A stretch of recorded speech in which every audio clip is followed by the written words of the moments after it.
Launch.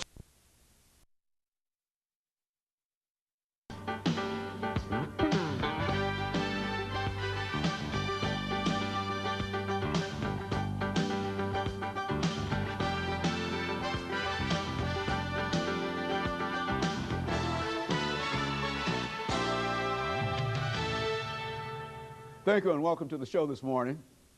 The topic this morning is the crisis at the Salvation Army, and we're fortunate to have with us to talk about some of the challenges at the Salvation Army, Major RRaymer. Major RRaymer is the major and the area commander for the Salvation Army, and with Major RRaymer is Mr. MServais. At the Salvation Army. And of course, Major RRaymer and Mr. Servais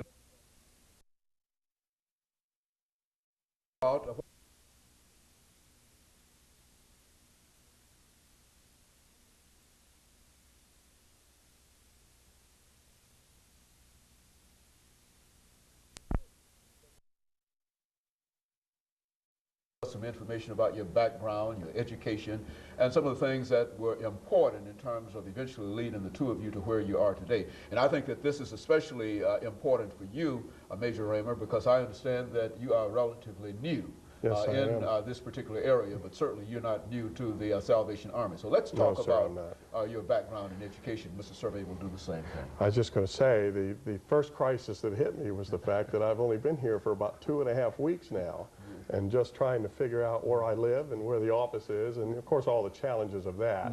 For those of our watchers, our listeners who have experienced that, they know just the problems that are related to that.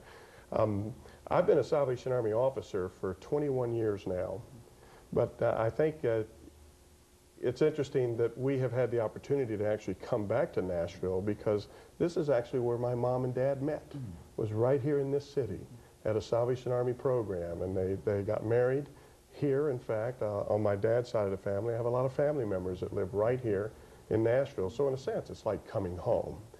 Even though my folks, once they were married, moved off to Tampa, Florida, and that's where I was born and raised, in that part of the United States. I'm a fifth-generation Salvationist. That is to say that I'm number 5 in the generation of those that have been involved with the Salvation Army, particularly through the religious part of the Salvation Army, its church, and the involvement that is there. I have 2 brothers and sisters. Actually 7. There are 7 of us, but I have 2, a brother and a sister that are also Salvation Army officers. My wife and I, Sharon, met in high school, and we became high school sweethearts at that point, and of course got married, and God laid his call upon both of our lives to become Salvation Army officers.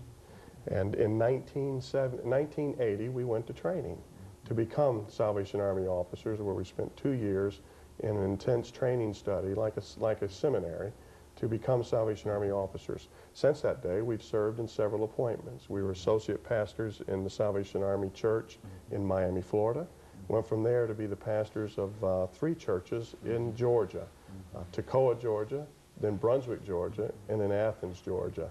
And then from there, the Salvation Army saw fit to allow us to work with children exclusively, young children as well as teenagers, where we had the opportunity on their divisional headquarters to serve in the youth department, where we would run summer camps and do various we need to I turned mine off, by the way. We're behind you all the way, Major. All the way. Okay. Anyway, where I had the opportunity to run summer camps and youth retreats for teenagers, we did that for 7 years, both in Mississippi and in the state of Texas. And then from there, we went to the business side of the Salvation Army, where for 5 years in Baltimore, Maryland, my office was responsible for overseeing all of the legal activities of the Salvation Army, the human resources, employees, the property concerns, and insurance concerns. So you might imagine that was a pretty hefty responsibility there. And what God has saw fit to set us free from all of that. Okay. And we have finally made it back to what I would consider the South, and made it back into the ministry of the Army, which is at the grassroots level here in Nashville, and we're just excited about that. Very good. And of course, Mr. Servais, we're coming up to our first commercial break, and that gives you about a half a minute to make some statements in reference to this. That's why I had somebody call on the phone. So yeah, okay, so what we'll do after our first commercial break, we'll give you an opportunity to come back in to deal with some additional information. Let's start off now. Your position is marketing and director, resource development. What does that mean? That means whatever it is we need in this Army, in this area, I have some responsibility to try to gather. Volunteers, money, and anything else. Anything else. Okay, and of course what we'll do, gentlemen, we'll take this first commercial break, and then we'll come back and give you an opportunity to talk about some of your experiences, and then we'll talk about some of the problems and challenges that the Salvation Army face. And of course we'll be back with our audience following this very, very short. The topic is